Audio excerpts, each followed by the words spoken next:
December 16, 1944. The Ardennes Forest. SS Panzer Commander Heinrich Vogel stood in his tank's turret, watching American jeeps race past his hidden position. The fog was thick.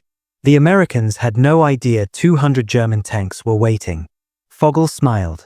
In 30 minutes, his panzers would punch through these soft American lines and reach the coast. The Americans would surrender. Just like France. Just like Poland. He'd heard stories about some American general named Patton. But Vogel wasn't worried. The Americans were green. Slow. Predictable. Then Vogel's radio crackled. Intelligence reports flooding in. The American Third Army was moving.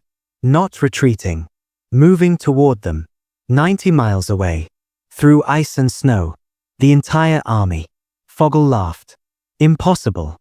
You couldn't turn an entire army 90 degrees in winter. It took weeks to plan that kind of movement. His commander's voice cut through the static. It's Patton. He's coming. And the fear in that voice made Vogel's smile disappear. Because the German High Command knew something Vogel was about to learn. When Patton moved, armies didn't just march. They flew. And before we get to what happened next, quick thing. If stories like this get your heart racing, hit that subscribe button. We dive into the most insane moments of WWII every week. Trust me, you don't want to miss what's coming. Here's what Vogel didn't know. In 48 hours, Patton would move 200,000 men, thousands of vehicles, and hundreds of tanks 90 degrees north through the worst winter in 50 years. No other general in history had ever moved an army that size that fast. German intelligence said it was impossible. But Patton did it anyway. And when the Third Army hit the southern flank of Germany's last great offensive, the Wehrmacht finally understood why their own generals had nightmares about this man. This is the story of why German commanders feared Patton more than any other Allied general. German generals respected many Allied commanders. Montgomery was careful. Eisenhower was smart. Bradley was solid. But Patton terrified them. And it started in Sicily, July 1943. German commanders watched Patton's 7th Army race across Sicily in 38 days. The island was supposed to hold for months. Patton didn't care about the plan. He drove his tanks day and night. His troops slept in vehicles. German positions woke up to find American tanks already behind them. Field Marshal Kesselring wrote in his diary that Patton fought like a German panzer commander. That wasn't a compliment. That was a warning. What made Patton different? Speed. But not just moving fast. Patton understood something most generals didn't. In war, speed isn't about going fast.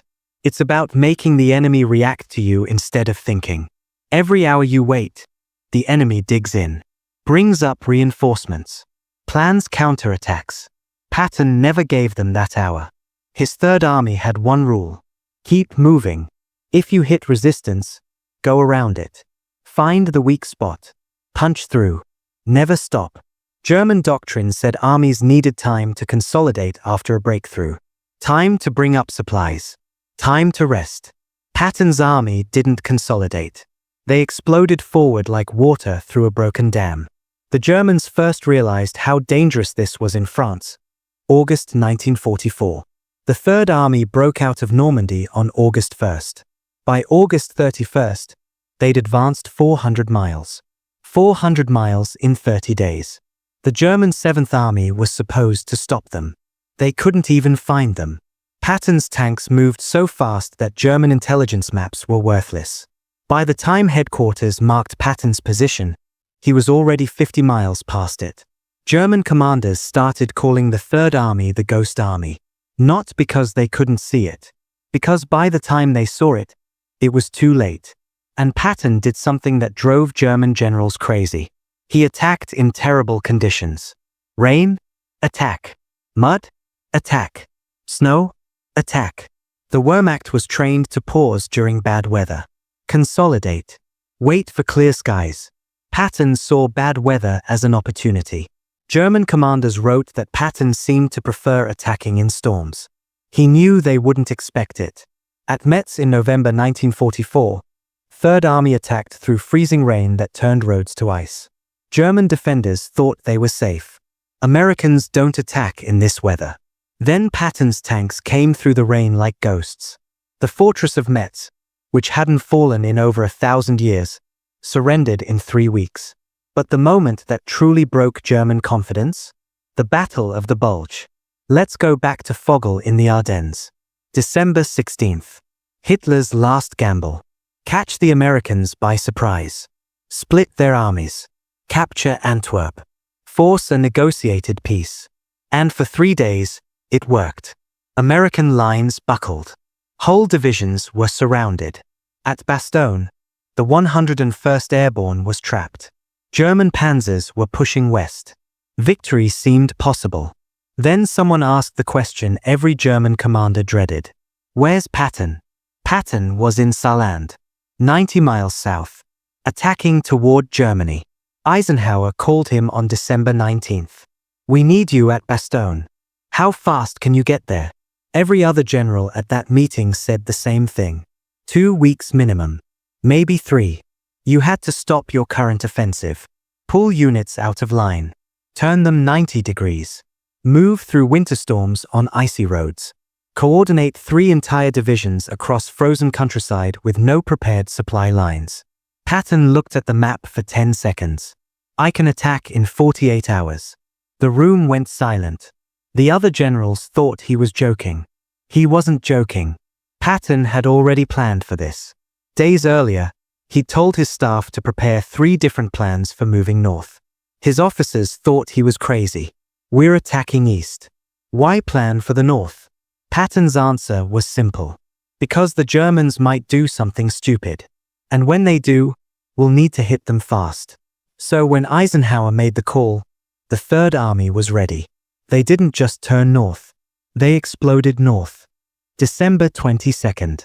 3 days after Eisenhower's call, Third Army's 4th Armored Division smashed into the southern edge of the German Bulge. German commanders couldn't believe it. The intelligence reports had to be wrong. Patton was 90 miles away 3 days ago. You can't move an army through ice storms. But Patton had moved 200,000 men, thousands of trucks, hundreds of tanks, across frozen roads, through blizzards, in 72 hours. And they didn't just arrive. They attacked immediately. No rest. No reorganization. They hit the German flank like a sledgehammer. German General von Manteuffel wrote after the war that the moment he heard Patton had reached the battlefield, he knew the offensive was over. Not because the Third Army was unbeatable. Because Patton's presence meant the Americans weren't panicking. They were counterattacking. And once Patton started attacking, he never stopped. The psychological impact was devastating. German soldiers who'd been winning for 6 days suddenly found themselves fighting for survival. Patton's tanks pushed north. On December 26th, 4th Armored broke through to Bastogne. The siege was over. The German offensive collapsed. And here's what terrified German generals most. Patton didn't just save Bastogne. He turned defense into offense in hours. Other commanders would have consolidated, secured the perimeter, caught their breath. Not Patton. The moment Bastogne was relieved, he kept pushing. East, then northeast, cutting into the Bulge, trapping German units. By January's end, the Germans had lost 120,000 men, 700 tanks. Their last strategic reserve, gone, because Patton moved too fast for them to escape. After the Bulge, German intelligence briefings started every day with one question. Where is Patton? Because wherever he was, that's where the attack would come. German commanders pulled their best units to face him, diverted reserves to his sector, which meant everywhere else got weaker. Patton had become a psychological weapon. The mere threat of his arrival shaped German strategy. They stopped planning how to win. They started planning how to survive Patton. March 1945. The Third Army crossed the Rhine. Not at the planned crossing site. Patton found a different bridge.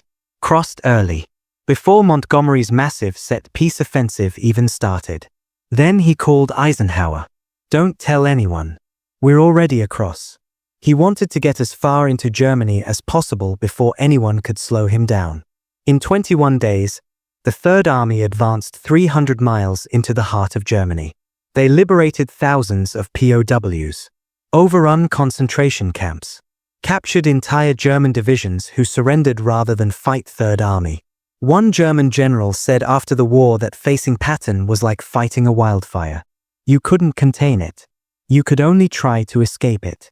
So why did German generals fear Patton more than anyone else? Because he broke their entire way of thinking. The Wehrmacht believed in careful planning, calculated risk. Patton believed in violent action, never stopping. German commanders knew if they faced Montgomery, the battle would be methodical, predictable. They could plan for it. If they faced Patton, all their plans meant nothing. Because by the time they finished planning, Patton was already behind them. The Third Army's final numbers tell the story. In 9 months of combat, they advanced farther than any Allied army, captured over 1 million German soldiers, liberated 12,000 towns, crossed 6 major rivers, and never stopped moving forward. German Field Marshal von Rundstedt said after the war that Patton was the most dangerous man the Allies had. Not the best general, the most dangerous.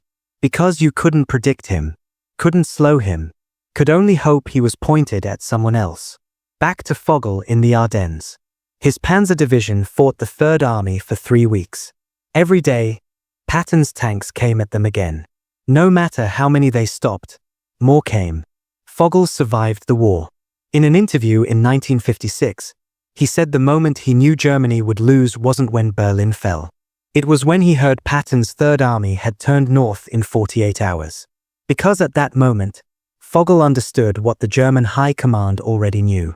You can't beat an enemy who moves faster than you can think. The American war machine in Europe destroyed Nazi Germany through overwhelming force and industrial might. But Patton added something else. Fear.